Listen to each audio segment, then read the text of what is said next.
Well, good morning and evening, everyone. Welcome to our webinar on the impact of trade wars and policy changes on global agricultural commodities. I'm your host, Gabriela Cabezas. I'm a global market analyst in the intelligence department here at Tridge. And today we're very excited to have you all here. We have a very diverse group of people from various different countries. So thank you for joining us, and we hope you enjoyed this webinar today.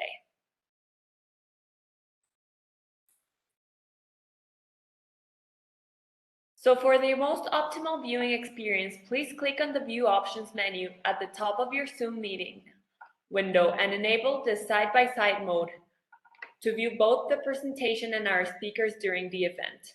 We have real-time translation and our transcript in English, Spanish, French, and German. Select how closed captions and then select translation options for closed captions and choose the language that you want the speech to be translated. If you need any technical assistance, please use the chat feature at the bottom of your window and a Tridge member will contact you to help you.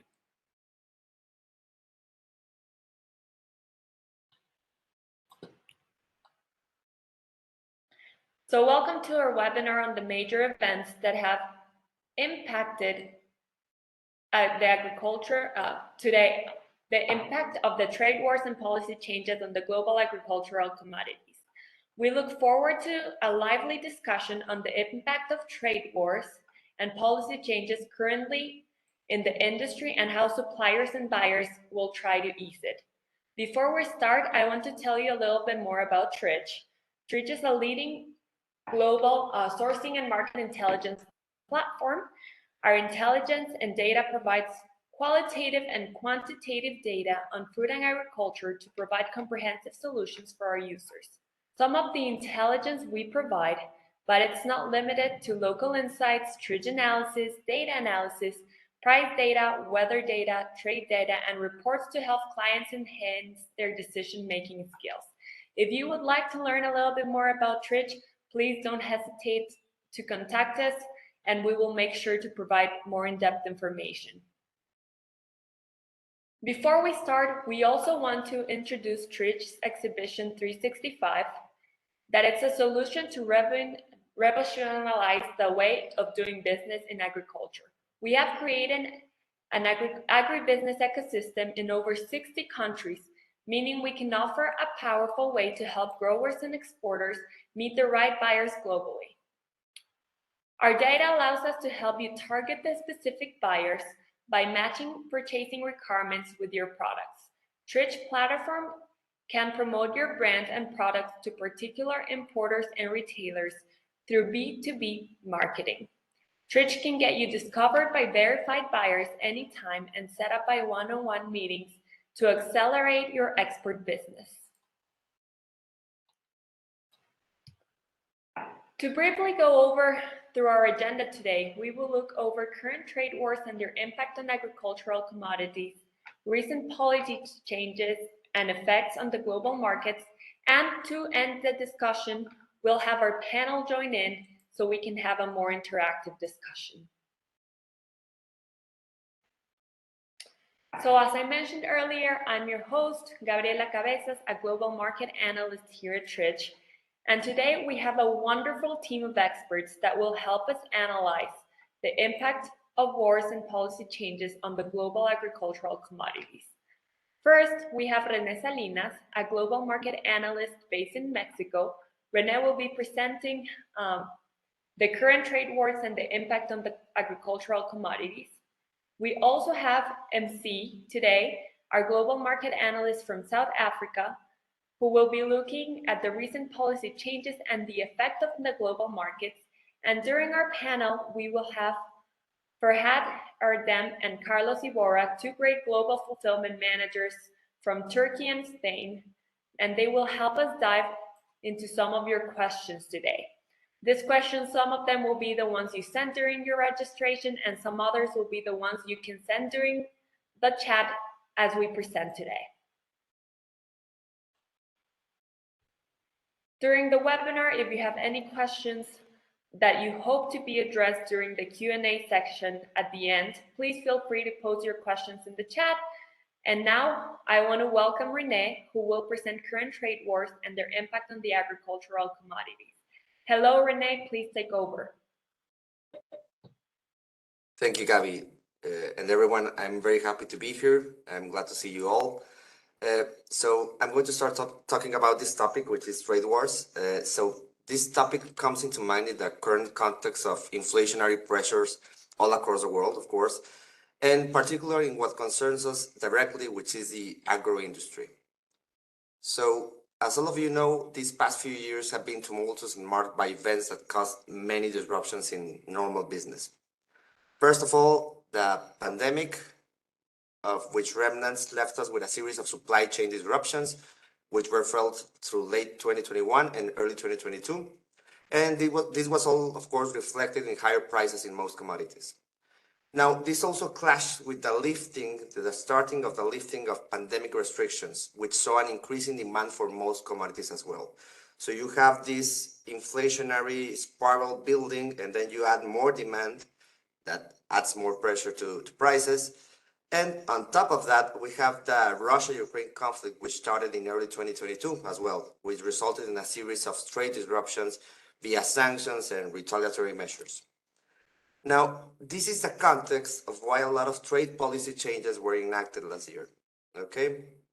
So we have this direct trade war with the conflict, the inflationary context, and also as a result of the consequences of this,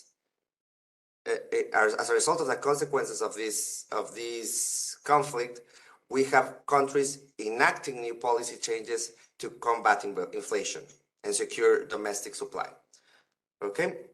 And as you can see in the graph in the right, food prices climbed sharply in early 2022. You can see a very big climb of 18% from January to March in food price indexes and remained high through most of the first half of the year of 2022. Okay, we can go ahead to the next slide, please. Thank you. So most of these new trade policies that were enacted were in the form of export bans, okay? As many countries were facing very high prices, some of them took measures to secure domestic supply and try to lower prices, as I just mentioned. As you can see here in the slides in the right, in the first half of 2022, at least 135 new trade policies were enacted, and most of them came in the form of export bans, okay? Of course, this was all reported by our analysts at Tridge. I invite you to please enter the Tridge website to see all of this information. It's all there. You can see how we reported all of these bans and the effects of these bans. But I will start with all types of trade disruptions that were noticeable in the past year. Please go ahead with the next slide, Gabby. Okay, so first, as I mentioned at the beginning, the COVID pandemic was already creating problems through supply chain disruptions. But I first wanted to mention it was still causing problems via the pandemic itself, not only the supply chain disruptions, but also in a very direct effect in several countries. I want to speak here about China, for example. So as we can see here in the graph, in the right, Chinese exports of several products were hampered as a result of the pandemic, okay? Now you can see clearly how the export volume of frozen cut fillets, for example, in my case I cover meat and seafood, so I focus on these products. You can see how the exports of, between the average exports in 2020 and 2022 are considerably lower than the year before the pandemic, which is 2019, okay? The effect was not only supply-wise, but also demand-wise. For example, in late 2021, China started restricting imports of Brazilian beef, for example. Then they lifted this prohibition, but these types of temporary bans leaves the other countries to seek new markets, okay? So, of course, the COVID-19 pandemic is not the only thing that can result in supply disruptions. Well, as we can see in the examples here above the graph, in these headlines, so this is a risk that is always latent and pertaining to many products, okay? Diseases can always cause trade policy changes because of supply disruptions. Okay, we can go ahead, Gabi. Thank you. Okay, so what were the direct implications of these changes in trade policy? For starters, importing countries facing an export ban had to look for supply in other countries. Okay. Exporting countries facing an import ban had to search for new markets or to increase market share in other existing markets. This, of course, also boosted supply in the importing countries and provided an opportunity for them as well. So all of this was reflected in prices, of course. When you have these supply-demand temporary imbalances, well, so prices move, okay? So prices mostly saw increases worldwide, but we have several examples here where prices in several countries and our regions saw price drops. One example of what I've just said is Russian seafood. So as you can see here in the graph, so when the US and Europe enacted sanctions against Russia following the start of the conflict, Russia then sought new markets or to grow share in existing markets, such as Japan, as you can see here. So of course, this is in addition to supply disruptions, which saw many countries to increase trade with their neighbors because shipping costs were very high, okay? But also you can see Russia was one of the countries that grew the fastest as an import origin of Japan of seafood. You can see here in the graph, the main seafood import origins. This is year-over-year change. You can see here Taiwan, Russia, Indonesia. So you have first, okay, so neighboring countries are going the fastest because shipping costs are quite high. So it's cheaper to bring food from your neighbors. But also the sanctions, as you can see here, they also left, in the case of Russia, so Russia had this excess of supply, okay, because they couldn't export to these countries such as the US and several countries in Europe. So they had this excess of supply, so that means cheaper prices, okay? So Russia took the advantage of that, and as you can see in the second graph here, a change in Russian prices from 2021 to 2022 was actually negative. So the average import price from Russia to Japan was actually lower in 2022 compared to 2021. So that's and compared to other countries that gave them an advantage. So that's why Russian origin import volume in Japan grew that much. And as you can see also in the graph, exports from Norway, for example, which were more far away, actually the price increased a lot and volume decreased, okay? Okay, we can move ahead, Gabi. So I'll start reviewing other examples, starting with export bans. So I already mentioned the inflationary context the world was at, and still is, but we're a little bit better now, of course. So Malaysia, in addition to other domestic trouble with its supply, it was facing very high prices and decided to ban the export of live chickens, with the immediate goals of stabilizing its own supply and prices. So as we saw in the slide before, an export ban affected the main importing country, which was Singapore in this case with Malaysia, which also saw a major increase in its domestic chicken prices when the ban was enacted. You can see here there was a sharp 16% more month-over-month increase in May and June. And prices were then stabilized after Singapore naturally sought to supply its own demand by importing from other countries such as Indonesia. But as you can see here in the graph, prices remained high in the following months. Okay, so the effect did change the trend of prices.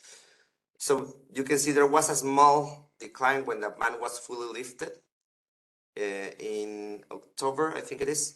So, but that effect still remains. Maybe this leaves you with a question as to how countries can protect themselves from these sudden changes in trade policies. Our panelists will provide a full answer, but some of it can be seen in what Singapore did and will likely continue, which is diversify. Okay, if you diversify, you can have less trouble with that. You diversify your sources when importing.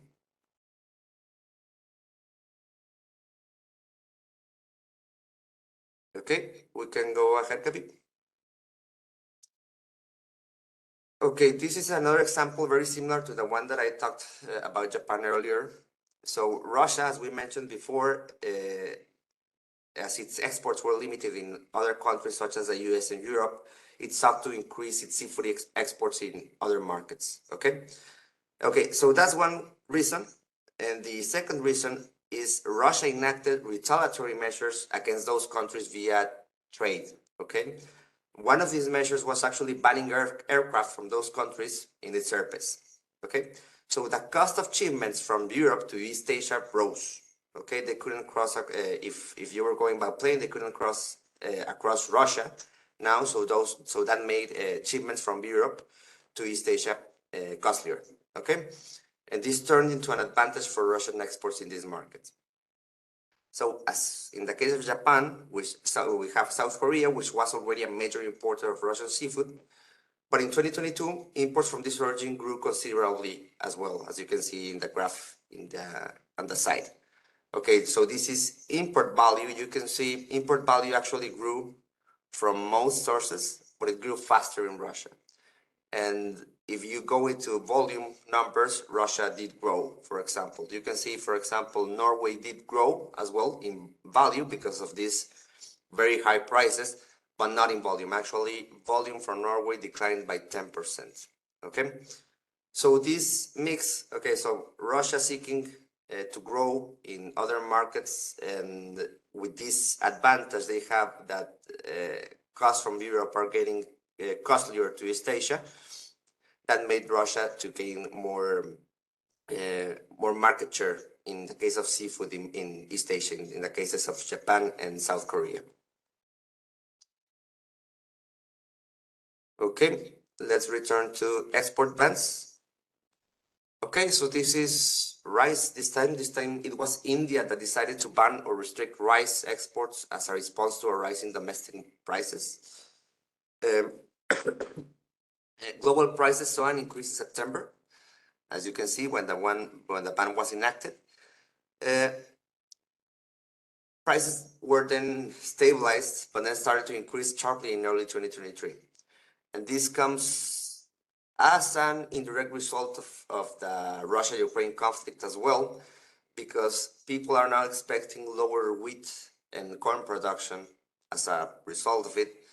So there has been this substitution effect favoring rice, of course. So demand for rice has increased very sharply in late 2022, early of this year, early 2023. So with this increased demand, prices have risen considerably as well, as you can see. Okay, you can go ahead, Gabi. Okay, here's another example of a trade barrier policy. There's not always like a full export ban, but it can start with several restrictive measures. For example, in this case, Indonesia banned palm oil exports. This was started in several phases, as I mentioned. In several cases we have seen here, the measure was taken to secure local supply and reduce local prices. So what is to be pictured with this example is, as I mentioned, not all trade policies are full export bans. They can go in several restrictions as well. So in this case, the restrictions were, okay, first came price caps, domestic price caps. Then came, okay, so now you need more documents or permits to export. Then, well, you have this obligation for producers to sell first in the domestic country and then start to export, then a higher quota, and then, well, a full export ban. Okay. In this case, the ban didn't last much, but you can see here in the graph, the effect on global prices was pretty well marked here. So this is what happens when these trade barriers are enacted. Okay, so we can go to the following slide, Gabi.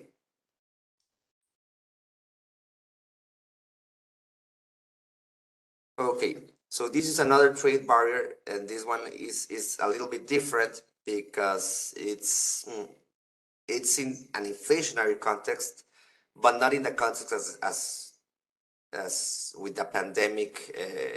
It has been affected, but it was not affected by the inflationary spiral of 2022, okay, in specific. So in this case, Argentina has suffered inflation before 2022, and that goes far back. It comes from 2018, 2019. It has been a consistent problem in Argentina, okay? So Argentina, which is a major beef consumer and exporter, issued several restrictions to export beef cuts, particular beef cuts, in order to boost domestic consumption, which was already falling because of these inflationary pressures. We are seeing considerably double digits in Argentina. The inflation numbers are quite high.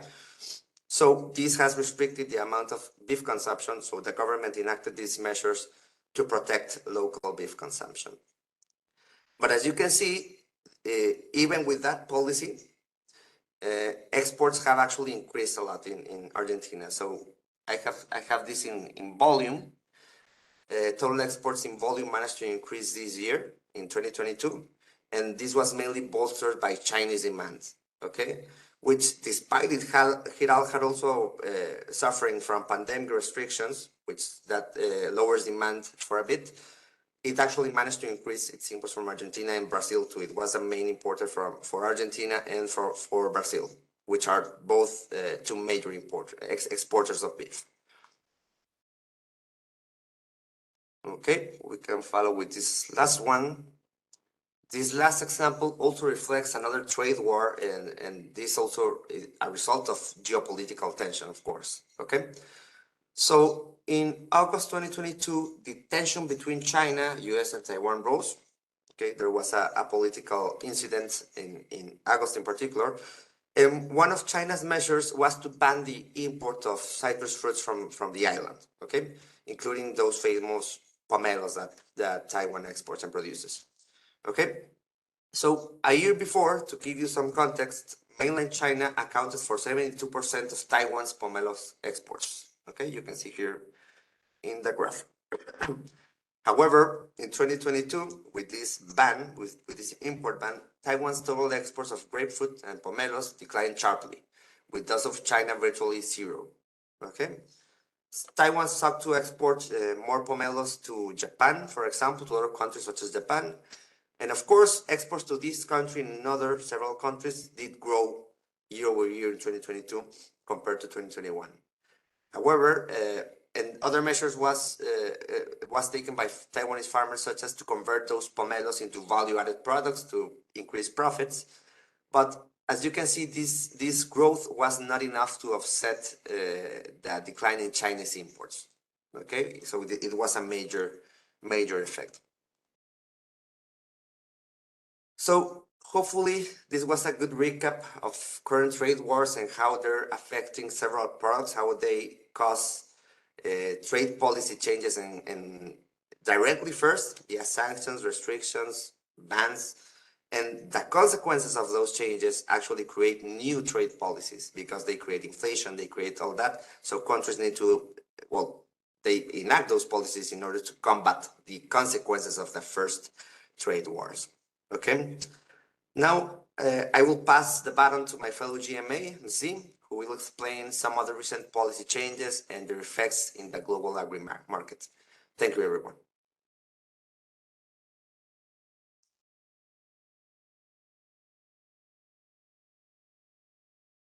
Thank you so much. Take it on, Mzingaye. Okay, thank you so much, Rene. Very interesting presentation there. Gabby, you can take me to the first slide. Okay. Good day, everyone. Thank you again for joining the webinar. So I'm going to begin by talking about the impact on global markets.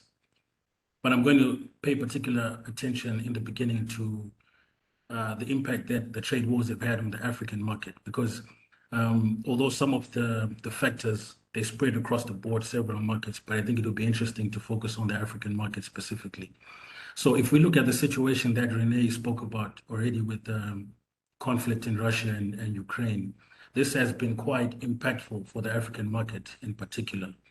If we focus on some of the few products that Russia and Ukraine do supply the African market, for example, like wheat, Russia in particular, before 22, they were supplying close to 32% of the total wheat complement in Africa. And you had countries such as Egypt importing over 6 million tons, Nigeria over 800,000, and Sudan after that with about 600,000. So the logistical bottlenecks that came as a result of this conflict were quite excessive. And like Rene has spoken about this previously, it led to shortages in the African market and also inflation of wheat prices. If we look at a specific example, South Africa, for example, in May 2022, the price of wheat went up to 8,023 rands, which is about $441 per ton, 55% more than the previous year. And that was actually the highest priced wheat price in the history of South Africa. So the impact was quite significant. And many other African countries also, shared a similar fate. Gabby, you can go to the next slide.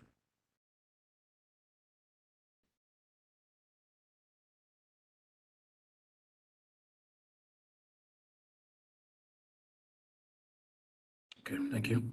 Okay, so I mean, with all of this happening, as Rene alluded to when you were speaking about seafood and the beef market, Russia specifically is not necessarily just a major supplier to the African market, but they are also a major destination. So if we look at Egypt as an example, so Russia was the leading market for Egyptian oranges, before the Russian invasion of Ukraine in 2022. So as a reaction to this, Egypt actually focused on other markets. So they sent a significant amount of wheat to Netherlands. For example, Saudi Arabia also received more wheat than before. And at Tridge, we actually did an interesting article on this, and you can take a look at it there, where we also spoke about the rising demand of Egyptian oranges in India. So they actually sent a significant amount to India as well. If we look at the situation in South Africa, which is my context, and focusing on fruit and vegetables, Russia was responsible for importing about 12% of South African apples and pears prior to the conflict in 2022. So basically what South Africa did as a reaction to this, they focused more on the Chinese market, and they sent more shipments of apples to China. And more interestingly, they sent their first shipments of pears to China in 2022. And this led to an increase in South African pear exports, about 16%. So they shipped a volume of about 287,000 tons in 2022. And based on the research that we've done at Tridge, this volume could actually increase in 2023, and South Africa plans on actually marketing these products more in the Chinese market and taking advantage of that. Also, another significant development in Africa, is the African Continental Free Trade area.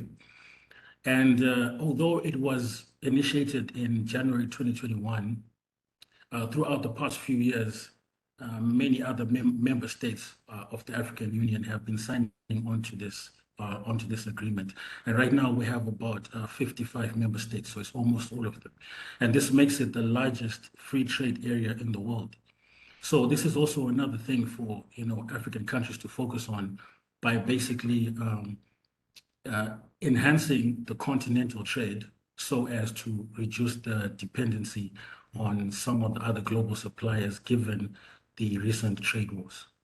Gabby, can I have the next slide?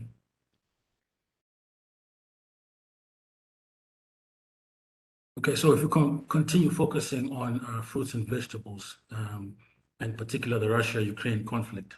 So if we look at Russia, Russia actually produces a significant amount of the inputs utilized in fruit and vegetable production globally. And in 2022, they enacted a fertilizer ban, which was quite impactful because fruits, for example, fruits utilize a large amount of fertilizer during production. and so do vegetables. So this actually resulted in a shortage of fertilizer in the African market and also inflated the prices. So you find that the production of a lot of fruit and vegetable products, the production costs rose significantly as a result of this. And then also we saw a reduced amount of imports from Russia and Ukraine because of these logistical bottlenecks. But also, as Rene also spoke about, the different sanctions and bans that came about in 2022. And then if we shift slightly our focus to the Brexit situation, we noticed that ever since the enactment of the Brexit referendum, there has been the Eastern European workers have started to flee the UK. And this has resulted in a significant problem for the fruit production in the UK specifically, because a large amount of the Eastern European workers would actually come to the UK to work on the farms and they would take part in the harvesting process. So this resulted in 2022, over 22 million pounds worth of fruit was left unharvested in the UK as a result of this. And as you can see by the chart that I've put here on the right, as of right now, the shortage is at 330,000 workers, which is a significant shortage. You know, the UK government is trying to remedy this situation, but as of now, there is a significant problem for their fruit production. Can I have the next slide, Gabby?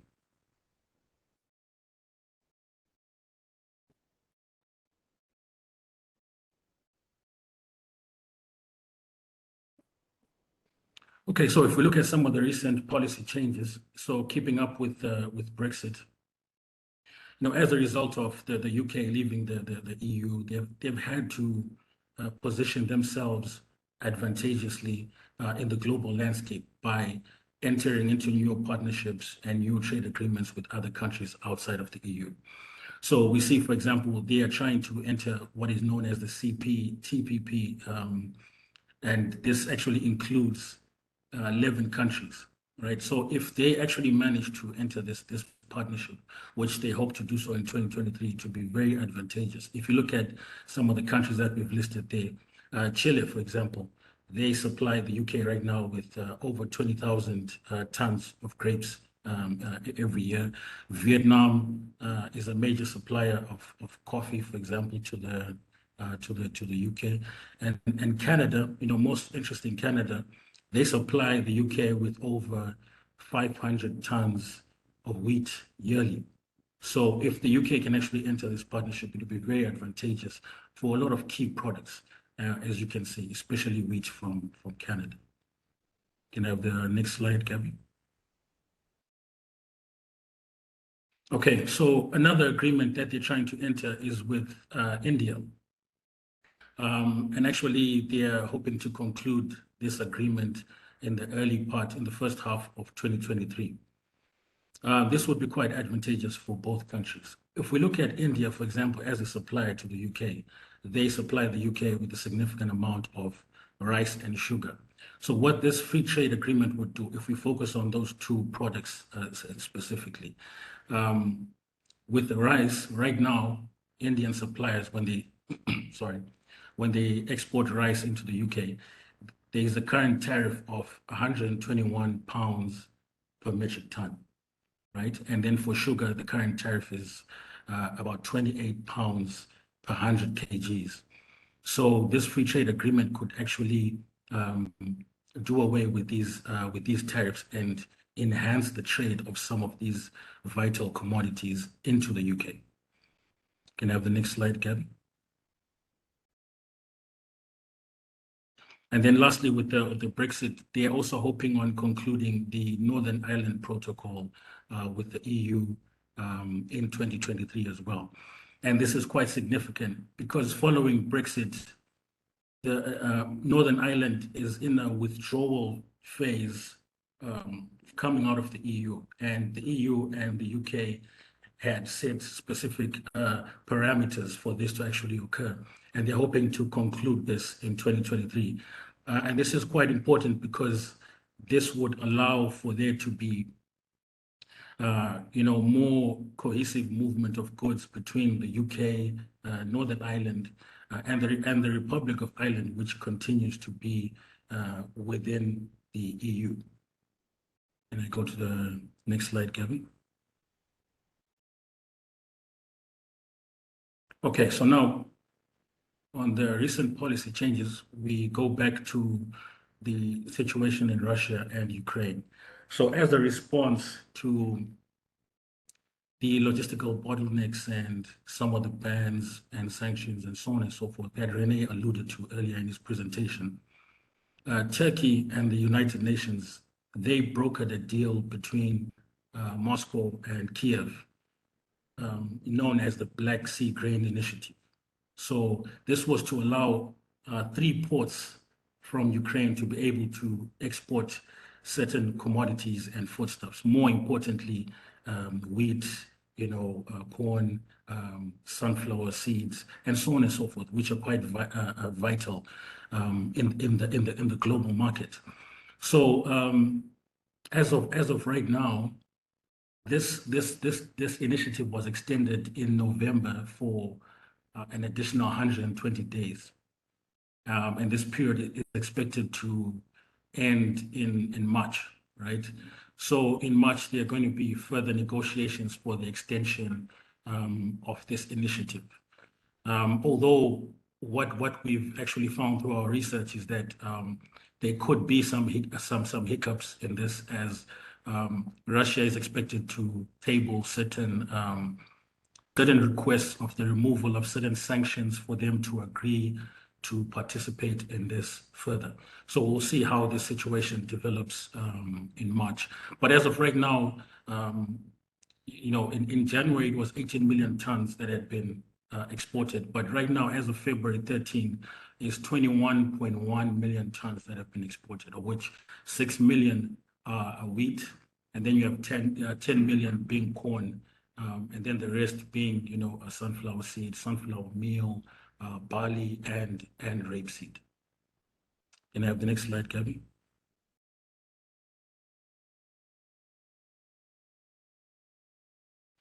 Okay, so continuing with the recent changes in Russia and Ukraine. So as we spoke about earlier when we were talking about the impact on fruits and vegetables, it doesn't seem like this is going to ease in 2023, because Russia has actually extended their fertilizer ban. They had placed a fertilizer ban in 2022, and this ban has been extended. So as a result, the global shortages of fertilizer are set to continue as well in 2023. And as we spoke about before, this is going to impact production, making the production cost more significant.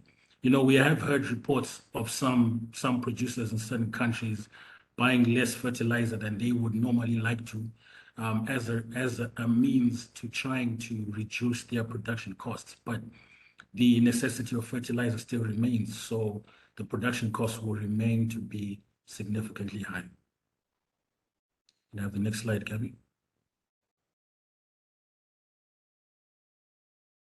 Okay, then lastly, we're going to take a look at China and Taiwan, which Rene also alluded to earlier. So I'm going to speak on another side of So in December 2022, China actually banned the imports of certain products originating from Taiwan, which included certain liquor and beer imports, which was also quite significant because Taiwan does export a significant amount of beer and liquor products. But as of January 2023, China has lifted this ban on about 63 food and beverage products. More significantly for Taiwan, there's a type of liquor known as the Kinmen Kaolin. I don't know if I'm pronouncing that correctly, but so it's a popular brand in China, and Taiwanese suppliers will now be able to export this brand of liquor into China as of now. So we'll look to see how the situation will develop in the coming months. So this is the end of my presentation. So it's very important the way when we look at these these developments with the trade wars, we have to look at firstly what has happened, but then at Tridge we aim to provide solutions. So it's looking at what can each country then do, supplying country, what other markets are available, and then buying country, what other suppliers are available, and how can we move forward to continue to succeed regardless of the particular trade wars. Thank you so much. Well, thank you very much, Rene and MC, for your overview today on the impact of trade wars and policy changes on global agricultural commodities. They were both great presentations. So thank you so much. Now we will move forward to our panel discussion. Again, during the panel discussion, if you have any questions, please post the questions on the chat and we will address them during our Q&A session after the panel discussion. As I mentioned before, our panelists for today are Ferhat Erdem, our Global Fulfillment Manager from Turkey, and Carlos Iborra, our Global Fulfillment Manager from Spain. They will help us dive into some of the questions everyone sent during your registration, and then they will also help us during our Q&A session today. Hello, Carlos. Hello, Ferhat. Could you please introduce yourselves? Yeah, hi, Gabby.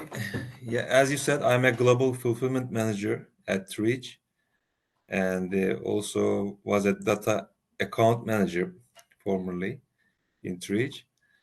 And I was a business director in a agri-food group company before, and have more than 15 years of experience in agribusiness. And right now holding a BSc degree for electronics engineering.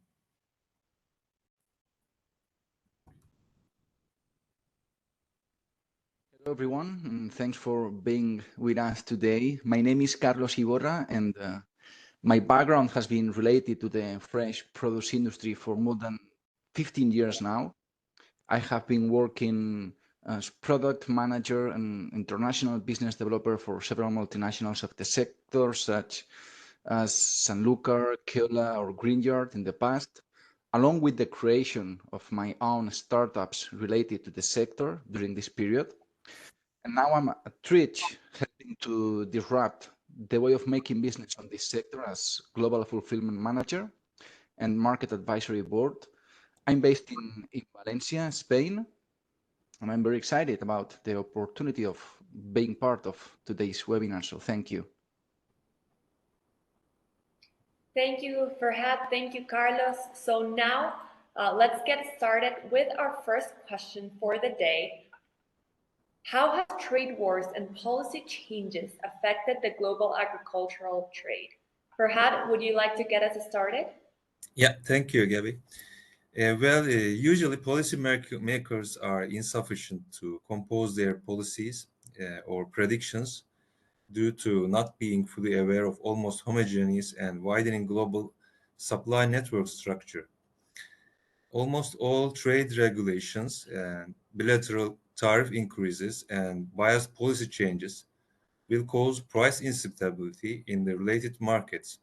Also, it will reduce the innovation rate due to weakening competitive market atmosphere, which causes decline in the production quality in time. Gabby? Yeah, thank you, Ferhat. Carlos, would you like to add something to Ferhat's response? Yeah, sure. Yeah, we have seen that trade wars and policy changes have had a significant impact on global agricultural trade. The implementation of tariffs and trade restrictions by countries has resulted in reduced exports and imports of agricultural products, causing disruptions in international supply chains and raising prices for consumers, right? Additionally, policy changes such as changes in trade agreements and subsidies have also influenced the flow of agricultural products globally. As a result, the global agricultural trade has become increasingly uncertain and unpredictable. And I think that these are the two key words of the period that we are facing right now, right? Uncertainty and unpredictability, creating challenges for farmers, producers, and traders as well.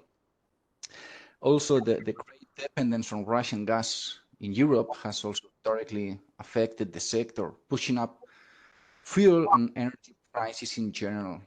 This has led to an increase in inflation, directly affecting the cost of production, and a potential decrease in consumption in the European markets. In the specific case of Spain, and especially in the east region where I am based, in Valencia, as I have said, we have seen how even before the conflict between Russia and Ukraine, there were already upward tensions in fuel and energy prices due to the Algerian gas blocking, right? Which has gone now into the background due to the main conflict that is affecting Europe. Altogether has been generating year-over-year increases, cost increases of over 100% in some cases. This added to the pressure exerted on agriculture by the Russian vetos since 2014, and the Belarusian later has led to difficulties in reaching the desired level of prices for some specific products for the farmers, such as persimmon and citrus, for example. Thank you, Carlos. From what we can hear from Ferhat and Carlos' response, despite it being very uncertain how wars and policy changes will affect the industry, there's always an effect as everything works as a change, and it can affect production, price, logistics, exports. So definitely both subjects are very sensible. Trade is very sensible in production to any wars and policy changes. So thank you for your insight. Now we will go to our second question: how buyers and suppliers avoid trade war disruptions. Carlos, can you please take over? Yeah, sure. Yeah, I think that buyers and suppliers can take several actions to mitigate the effects of trade war disruptions. For example, one could be diversifying sources of supply and distribution channels. You know, we live in a global economy and reality from which we can take advantage at some points. But of course, it will depend on bilateral agreements between countries in order to really be able to take advantage of these opportunities. Also, having a flexible supply chain that can quickly adapt to changes in these market conditions, right? Without restricting specific origins for or because of commercial reasons. Another point will be working on develop long-term partnerships with suppliers, having open communication. It can help to identify potential risks and to plan together for contingencies. Another way to mitigate effects of trade war disruptions will be staying always informed about changes in trade policies, tariffs, and regulations. It can help buyers and suppliers anticipate and prepare for potential disruptions. For me, I think that the most important thing is clear and transparent communication, right? Joint work between the parts, working on providing not a simple customer-supplier business relationship, but working as partners, right?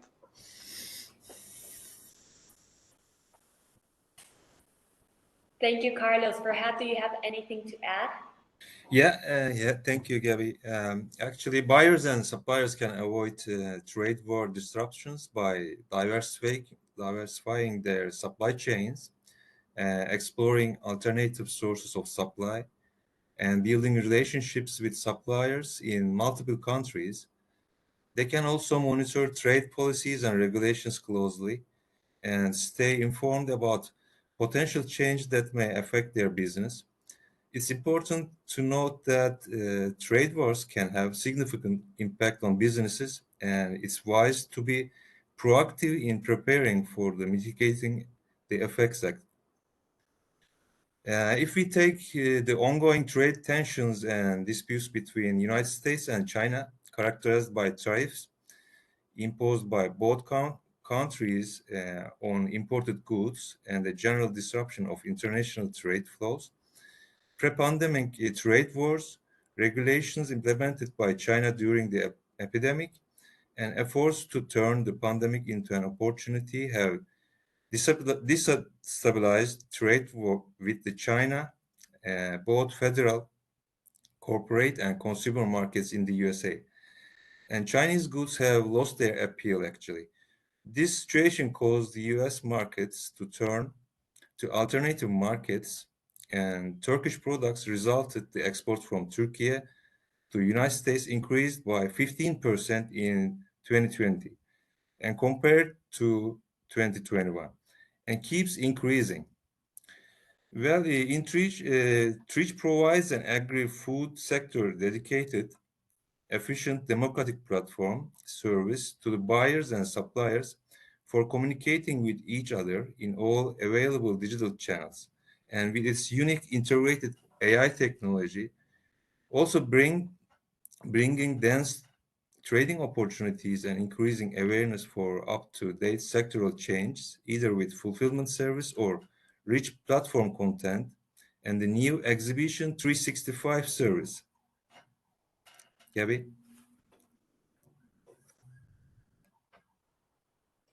Thank you, Carlos and Ferhat. From what I could hear, you both have very similar recommendations on how to manage the effects. Some of them include open communication with suppliers, monitor the trade policies, regulations, and changes that could affect your business so you can plan for contingencies accordingly and prepare. Also, diversify suppliers from different regions of the world, different countries, so you're able to find supply in other supplying countries, and also have flexible supply chains. That all could help mitigate the risks of trade wars and policy changes. So to finish up with the panel, we have a third question. So it's, who will carry the increasing costs associated with policy changes, and how will end consumers react to price hikes? Ferhat, would you like to take over? Yeah, sure. Well, there are several impact layers of policy changes on the market players, varies from the roles to the financial situation. While end consumers are being affected with the price hikes according to the buy power, as the most goods are in the inflation breakdown, it will cause a chain effect for the other goods prices. And consumers will look for alternatives similar quality goods to consume, will prefer to be price oriented instead of quality, or they will stop consuming for a while. Gabby? Carlos, would you like to take over and fill us in a little bit more? Yeah. You know, we are facing a very harsh reality right now. And the truth is that it's being really challenging for suppliers and sellers to pass on the increased cost of goods resulting from trade wars to consumers, right? In fact, although the sale prices that we are currently seeing are much higher than in previous campaigns, this increase in the sale price is not being enough to offset the increases in cost, resulting in less profit for farmers, even if we are selling more expensive right now. This means that this increase in cost is being shared between all parties at the end, since final consumers are paying a higher price, but producers are reducing their profits. In some countries, we are seeing very expensive fruit on the shelves of the retailers rotting because consumers refuse to pay current prices. Therefore, this drop in consumption is already being noticed at certain price levels.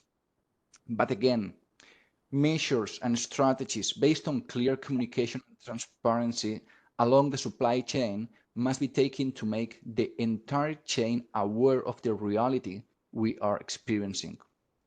And I think that it's for large retailers, right, to contribute the grain of sand if possible, since they are the ones that historically have been applying the highest margins in fruit and vegetable products in the value chain. Thank you, Carlos and Ferhat, for answering some of the questions that were submitted when our people and the people here registered for our webinar. So that was it for the panel today. Now we will go into some Q&A questions that were sent on our chat. Let's try to keep them answers short because we're almost running out of time. So one of the questions that was sent on the chat is, what can we expect about the freight market for the coming months? Yeah, actually, we are expecting a recession in global markets, including food and agriculture sector, related with the energy crisis going on right now in different geopolitical regions. So countries are trying to keep their goods themselves, which is not good for global market situation.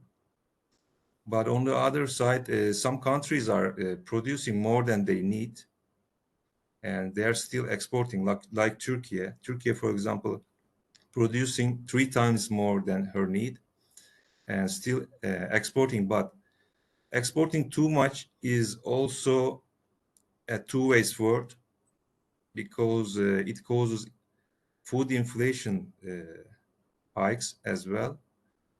So it's quite complicated situation, but for sure the consumer prices will go up during the next 1 or 2 years, my guess, Gabby. Carlos, would you like to add anything before we go to the next question? To add here, very, very great explanation and analysis from Ferhat. Agreed.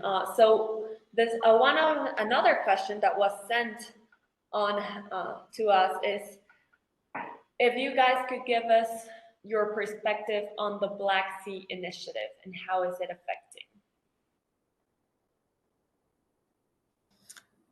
Yeah, let me take this question, Gabby. Well, actually, Black Sea Initiative is tightly related with the political policies as well as trade policies, because Turkey chose to be neutral.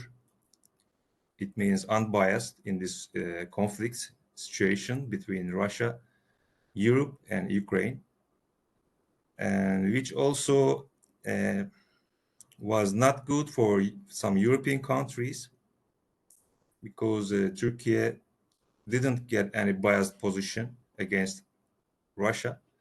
But on the other side, as Mrs. said, there are lots of shortages in African region, which they need mostly wheat from Russia and Ukraine. So with a careful two-way policy, Turkey managed to help African countries in terms of supplying commodities, but on the other side, helping Ukraine to export some products, continue exporting some products to world markets. Thank you, Ferhat. So it seems that our time is up for Q&A today. Unfortunately, we were not able to get through all the questions that were posted on the chat during the webinar. However, thank you everyone for participating. Thank you Ferhat and Carlos for your great answers, and Rene and MC for your wonderful presentation on the topic today. And thank you everyone for joining us today. If you have any further questions, please feel free to email us at intelligence@tridge.com. To wrap up quickly, we had an overview today on current trade wars and their impact on the agricultural commodities and the recent policy changes and effects on the global market. The panelists answered questions regarding the effect of trade wars, how can buyers and suppliers ease the effect, and about the effects on costs. I understand it was a lot of information covered today, but we were really able to go through a lot in a short period of time. So we will be sending the presentation and slides with a follow-up email in 24 to 48 hours. The video of this webinar will also be available on tridge.com if you want to go back and look at this webinar again. On a final note, we would like to announce one of our new services here at Tridge. We recently opened up our platform and newsletter to advertising. It is a great way to get direct access to over 500,000 monthly Tridge.com users, as well as our newsletter subscriber base. We have many suppliers, importers, wholesalers, retailers, institutes, and other great organizations in the food business actively using Tridge. So it's a powerful channel to reach these types of profiles. If this sounds interesting to you, we will be sending this presentation later, and you can contact us, our sales team, for more information using the link provided about our platform and newsletter advertising. So on our chat, you will receive a survey about the webinar. Please participate in the survey now or later. And the link will also be available on the follow-up email, along with the presentation slides and the recording on the webinar. We look forward to hearing from you and to hearing your comments about our presentation and feedback today. So on behalf of Tridge and our global presenters and panelists, thank you so much for joining us today, and we hope you have a great rest of your day. Thank you.